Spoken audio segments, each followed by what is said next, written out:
We age due to lack of mobility. How to save your mobility and therefore save your own lives.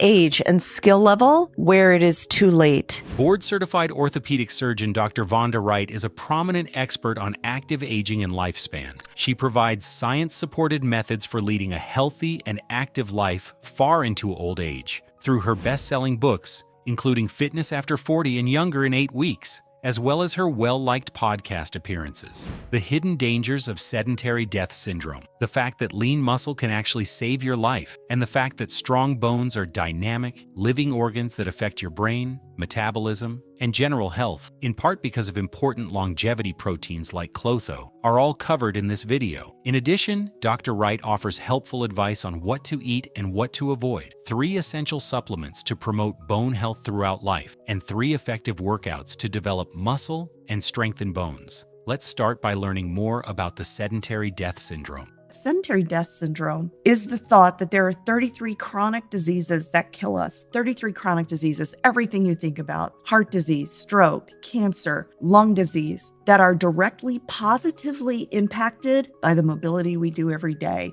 And so if you have diabetes, you'll have one medication. If you have heart disease, you'll have another medication. Lung disease, the same, a different pill. You will come home with a handful of pills and capsules. The one medication that spreads across all of the diseases we die from is mobility, and it can be as simple as walking every day. There are legitimately these time bombs of aging that just happen at a cellular level.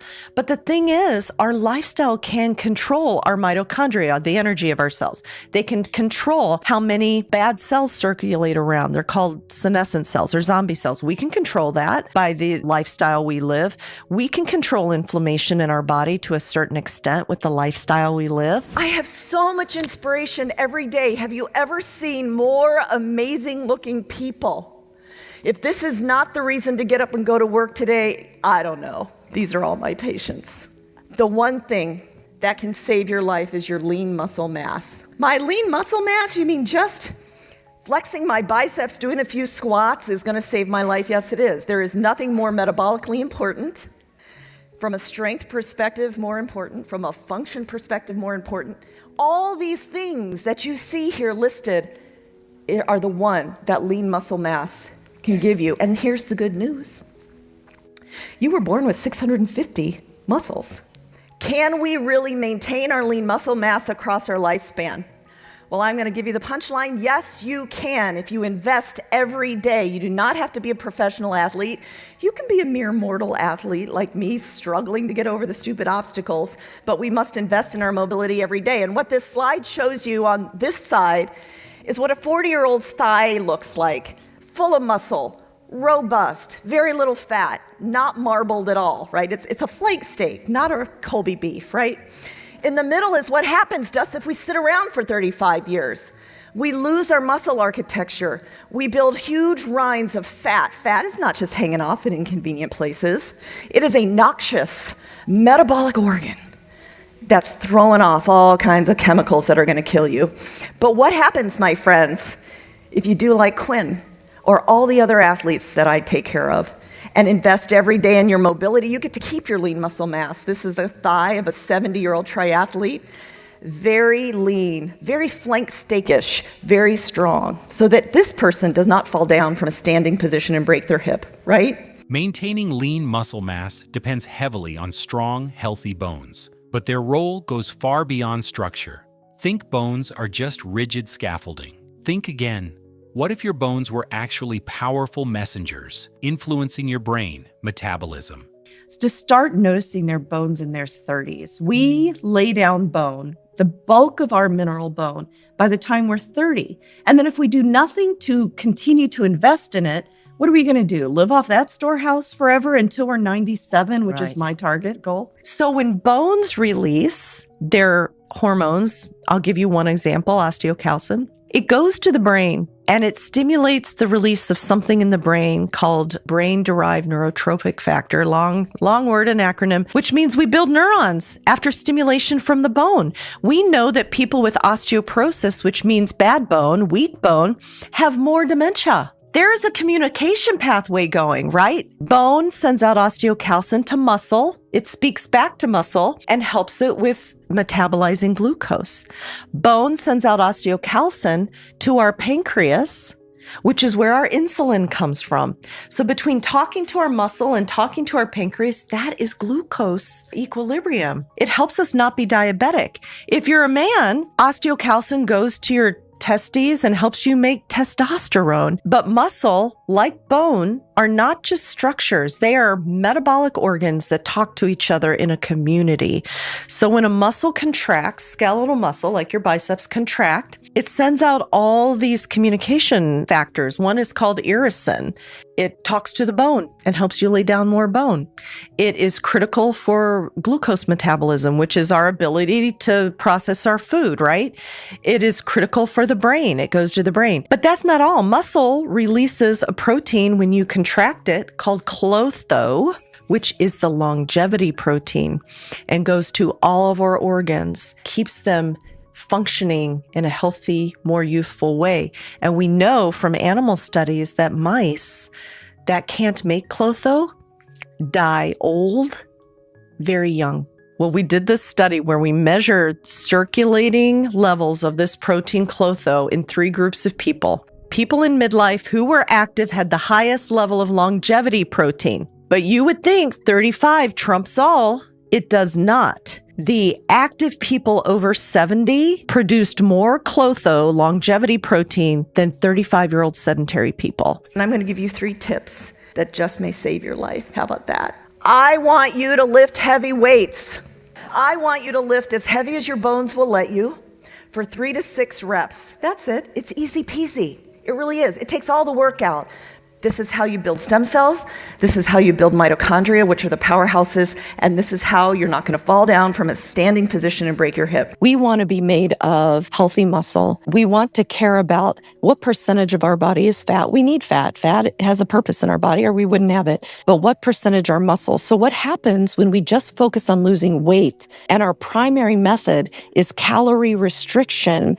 What we know, it is clear from many papers that if we just calorie restrict with nothing else, we will lose 25 to 50% of our weight as muscle. And then that makes us metabolically less healthy because muscle is a glucose sink. If we lose 25 to 50% as we lose weight, we have less metabolic availability to get rid of all that. And then when we come off our crazy calorie restriction diet, the weight we gain back is 80% fat. So it's not weight, it's composition. Number 2, I want you to work in 20 jumps a day. You could do it just like this. This works 20 times. You could go up and down stairs. You could jump rope if you want. That will build better bones. Lift heavy and jump up and down. You need to impact your bones. The mechanical stress of impacting bones, whether it's jumping up and down, running, going up and down the stairs. For people with poor bone density, you can use a reformer, which is a trampoline. It's all important for sending the biomechanical signals to your bone that you're doing work, you need stronger bones. That is transformed into a biochemical signal that your bone cells lay down new bone. That's how you keep healthy bones across a lifespan. What would make the biggest response from your bone? And not surprisingly, we found that impact exercise, the running sports, the volleyball, the basketball sports versus the swimming, the biking, the bowling, for instance, there's bowling in Senior Olympics. Those with sports where you impacted your bone, that impact exercise was as predictive of bone density as things you can't control, like your age, your sex, your genetics. And so it just shows how important putting mechanical stimulus against your bone is. So that was really important. The 3rd tip is to get your heart rate up. For us, as mere mortal athletes, is basically a brisk walk, getting our heart rates up, 45 to 60 minutes a day, and twice a week, you speed it up and sprint a little.